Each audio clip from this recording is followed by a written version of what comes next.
السلام علیکم ورحمۃ اللہ تعالی وبرکاتہ۔ ناظرین حضرات، آپ تمامی حضرات کا استقبال ہے مسائل حیات کے ایپیسوڈ نمبر 22 میں۔ آج ہمارے سامنے مفتی صاحب قبلہ مفتی نواب اظہر صاحب قبلہ تشریف فرما ہیں۔ حضرت سے 4 سوال ہم کرنے والے ہیں، تو آپ تمامی حضرات سے گزارش ہے ذرا توجہ کے ساتھ آپ سنیں اور ویڈیو کو پورا دیکھیں۔ اب یہ جو 4 سوال ہیں، 4 سوال کیا ہے میں آپ کو بتانا چاہوں گا، پہلے آپ سن لیجئے۔ کیا عورت اپنے بال چھوٹے چھوٹے رکھ سکتی ہے یا کٹوا سکتی ہے؟ ایک سوال ہو گیا۔ دوسرا سوال یہ ہے، کیا آستین موڑ کر نماز پڑھ سکتے ہیں یا نہیں؟ اور سوال نمبر تیسرا یہ ہے، نماز میں اگر کپڑے صحیح کرے سجدے میں جاتے وقت یا رکوع میں جاتے وقت یا شلوار اٹھائے، ایسے لوگوں کا یہ عمل کرنا کیسا ہے؟ سوال نمبر 4 یہ ہے، ہندو کے گھر میں فاتحہ پڑھنا کیسا ہے؟ تو ان سوالوں کا جواب ہم مفتی صاحب قبلہ سے طلب فرمائیں گے۔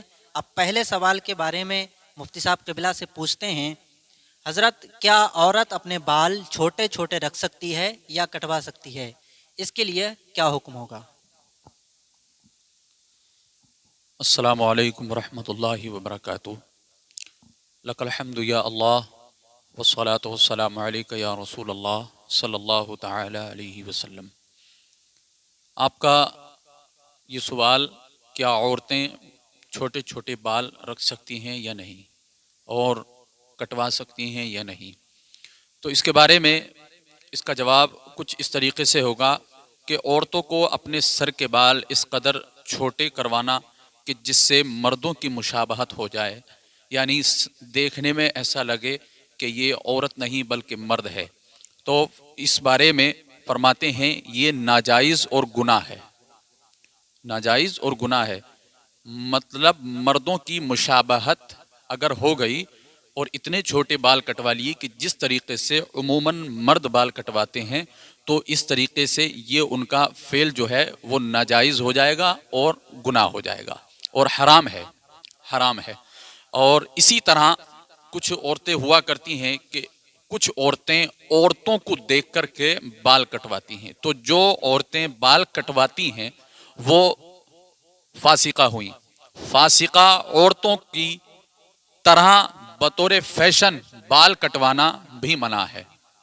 اس لیے ہاں، اگر بال لمبے ہیں، بال اگر لمبے ہیں کہ بہت زیادہ نیچے تک آ جاتے ہیں، تو ان کو عورت بال کٹوا سکتی ہے، اس میں کوئی حرج نہیں ہے، لیکن وہاں تک نہیں جانا چاہیے کہ مردوں کی مشابہت ہو جائے، اور اگر مردوں کی مشابہت ہو گئی تو اس کا حکم میں نے آپ کو بتا دیا ہے کہ وہ ناجائز ہے اور حرام ہے۔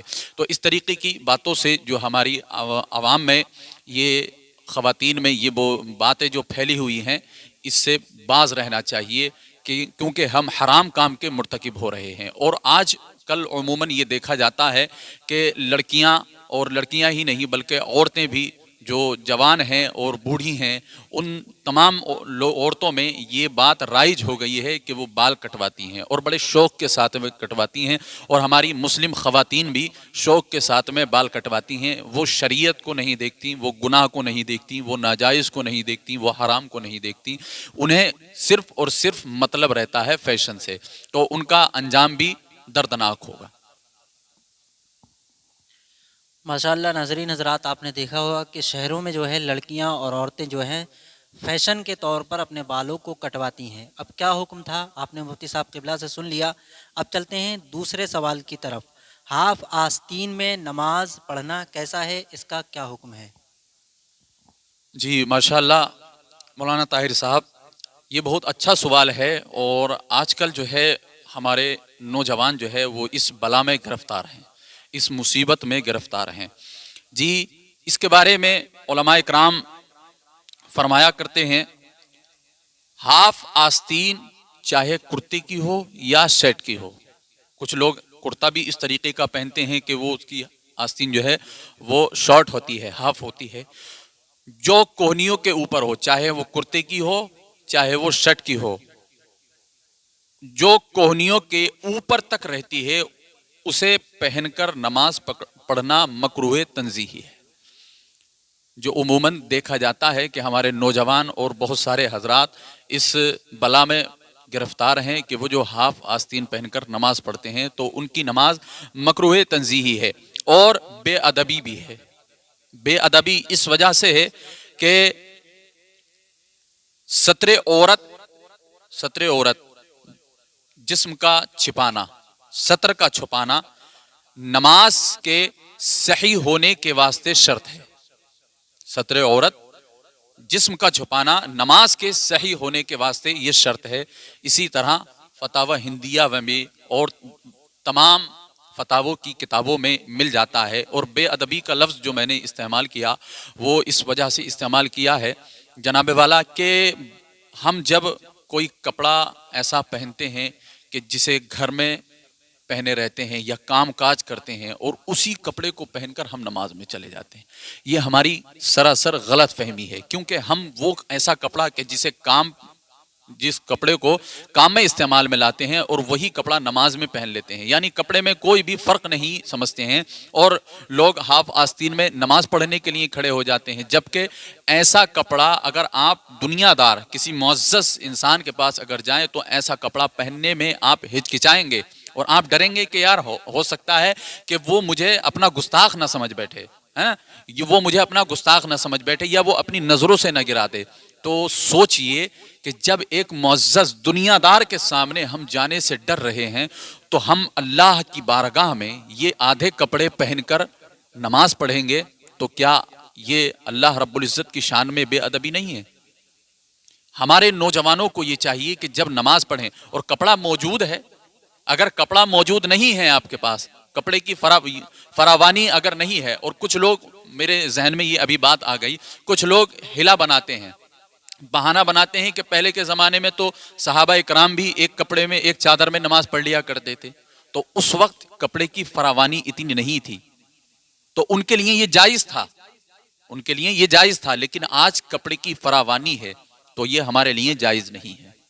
اگر کپڑا نہیں ہے تو آپ اس طریقے سے نماز پڑھ سکتے ہیں مگر مکروہ تنزیہی نماز ہو جائے گی. ماشاء اللہ. ناظرین حضرات، جو ہمارے بھائی اس طریقے سے نماز پڑھتے ہیں ہاف آستین میں، ان لوگوں کو اس فعل سے بچنا بہت ضروری ہے. اب چلتے ہیں تیسرے سوال کی طرف. مفتی صاحب قبلہ، نماز میں اگر کپڑے صحیح کرے، سجدے یا رکوع میں جاتے وقت یا شلوار اٹھائے، ایسے لوگوں کا یہ عمل کرنا کیسا ہے؟ جی ماشاءاللہ، آج کے آپ کے سوال بہت اچھے ہیں اور یہ تمام لوگوں کے لیے بہت اچھے ثابت ہوں گے انشاءاللہ، کیونکہ عموماً یہ جو تمام آپ کے مسائل ہیں مجھے آج بہت پسند آئے. یہ تمام لوگ ان تمام سوالات میں تمام لوگ گرفتار ہیں. تو اس کا جواب کہ نماز میں اگر کپڑے صحیح کرے سجدے یا رکوع میں تو یا شلوار اٹھائے تو عموماً دیکھا جاتا ہے اس طریقے سے لوگ کرتے ہیں. تو اس کا جواب، اگر حالت نماز میں نمازی کے کپڑے سمیٹے، نمازی اپنے کپڑے سمیٹے، کہ اکثر لوگوں کو اسی طریقے سے دیکھا جاتا ہے کہ سجدے میں جاتے وقت کپڑا سمیٹتے ہیں یا رکوع سے اٹھتے وقت کپڑا صحیح کرتے ہیں، پیچھے کا دامن صحیح کرتے ہیں اور یا قمیض کا دامن اٹھاتے ہیں. اسی طرح اگر نماز آپ پڑھ رہے ہیں تو نماز مکروہ تحریمی ہے اور ناجائز ہے اور گناہ ہے. نماز مکروہ تحریمی بھی ہے، ناجائز بھی ہے، گناہ بھی ہے. اسی طریقے سے اب جو نماز مکروہ تحریمی ہو گئی تو اس کا اعادہ اب واجب ہو گیا، یعنی اس کو دوبارہ پڑھنا ضروری ہو گیا، اس پر واجب ہو گیا. تو ان تمام چیزوں سے بچنا چاہیے. حدیث پاک میں بھی اس کے تعلق سے بہت ساری باتیں آئی ہیں. اس کو بولتے ہیں کف ثوب.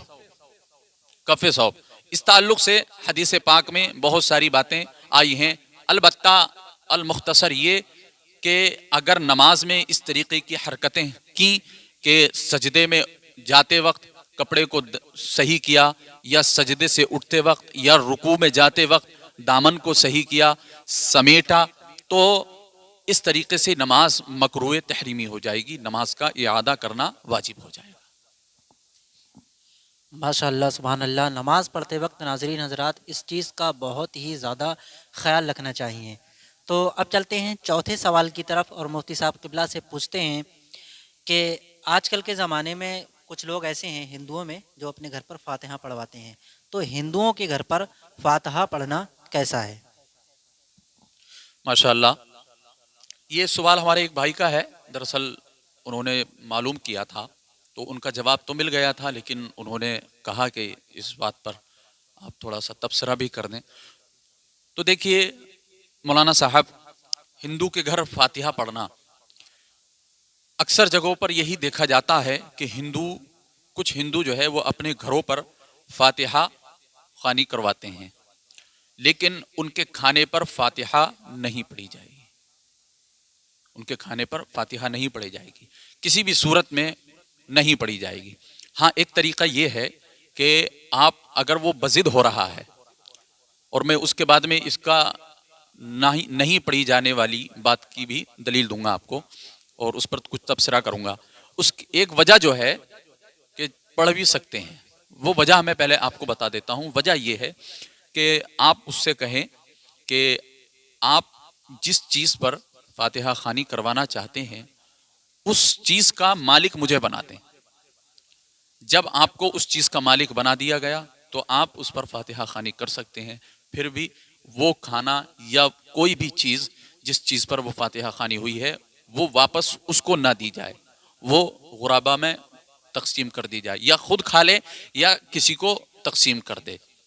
اور دوسری بات جو میں نے بتائی آپ کو کہ فاتحہ کیوں نہیں پڑھنی چاہیے، کیونکہ اس میں ہم اس کی صحت کے لیے دعا کریں گے، اس کے کاروبار کے لیے دعا کریں گے، اور اس کے مفاد میں، اس کے حق میں ہم دعا کریں گے. تو اس طریقے سے اس کے حق میں دعا کرنا جائز نہیں ہے. اس لیے علماء بیان فرماتے ہیں کہ اس سے باز رہنا چاہیے، نہیں پڑھنا چاہیے. ہاں، اگر دعا کرنا ہے تو اس کے لیے ہدایت کی دعا کریں کہ اللہ تبارک و تعالی تم کو ہدایت عطا فرمائے. بس ایک دعا یہ کر سکتے ہیں، باقی اس کے حق میں کوئی دعا نہیں کر سکتے. ماشاء اللہ سبحان اللہ. بہت اچھے سوال تھے اور بہت اچھے جواب مفتی صاحب قبلہ نے عنایت فرمائے. تو ناظرین حضرات، امید ہے کہ آپ تمامی حضرات کو یہ سوال، یہ ایپیسوڈ بہت ہی پسند آیا ہوگا. تو اب ملتے ہیں اگلی ویڈیو میں، جب تک کے لیے السلام علیکم ورحمۃ اللہ.